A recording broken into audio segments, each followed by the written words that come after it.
When exploring a city's history, it's certainly not uncommon to come across an old house or building with its own unique history. Well, NBC Palm Springs' Steve Summerall has found one of these structures and puts it on display in the latest edition of Our Desert Past. There is a house in the Palm Springs movie colony which was recently put up for sale. This structure on Avenida Olivos was built by the first mayor of Palm Springs and, during the 1970s, hosted a landmark birthday party for one of the 20th century's most celebrated figures. I recently spoke with the current owner of this property, who presented this glimpse into our desert past. Well, I came here right out of the Navy. I was a lieutenant commander in the Navy, United States Navy, and I fell in love with Palm Springs. I fell in love with the palm trees and the mountains. And so it was July 1st, 1969 that I came here.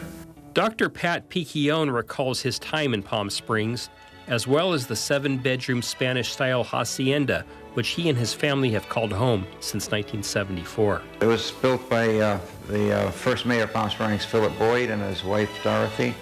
That's right. Philip and Dorothy were married in 1926 at the home of Nellie Kaufman, the Desert Inn owner who was reputed as being the mother of Palm Springs. The happy couple immediately moved into their newly built home, located in the area which is now known as the movie colony. 12 years later, the city of Palm Springs would be incorporated, and Philip Boyd was appointed the city's first mayor, thereby making this estate the first mayoral residence. We met Mrs. Boyd when she was about 90. We were doing a charitable event here, and she showed up, and you could tell she loved this house. I think everybody that lived in this house loved it. As Mrs. Boyd recalled fond memories, Dr. Piquion was making new ones. Children, I had 3 children, grew up here, 6 grandchildren, and I have 2 great-grandchildren now. One of the most memorable moments of Dr. Piquion's time here was the 60th birthday of his good friend, Frank Sinatra, an event that was celebrated within these walls. My mother was alive, so my mother did the cooking. My mother was born in Italy, so she cooked a feast for Frank and all of his friends. The house was packed. There was Jilly, there was people from Vegas, there was Ken Venturi, Pat Henry, the comedian, Barbara, of course. As a physician, Dr. Piquion was someone that the chairman of the board greatly depended on. I traveled with Frank as a doctor, one of his doctors.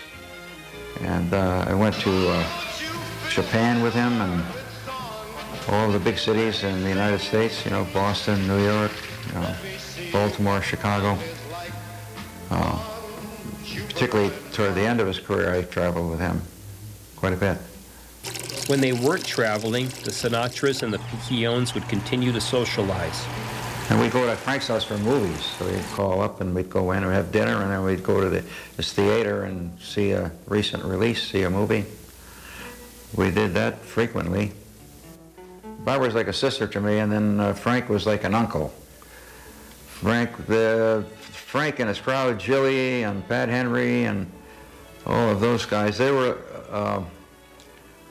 a lot of fun. And when I was talking to Barbara years later, after Frank was gone and passed on, I told her, I says, you know, we used to have uproarious belly laughs, like kids in elementary school. We'd roll on the floor and so forth when Frank was alive. And after he died, we don't have belly laughs anymore, just chuckles. You know, it was a big part of our life. It was fun. We always had fun. He was like an uncle to me. I loved him, and he loved me, and so we had a great relationship. For Our Desert Past, Steve Summerall, NBC Palm Springs, News First. So, born and raised in New Jersey, that's awesome to me, because Frank Sinatra, you know, you have George Strait in the country music world. Frank Sinatra is our guy back on the East Coast, so that's pretty special. And who knows, it's right here in our backyard. I know. So it's pretty cool. Stay with us, we'll be right back.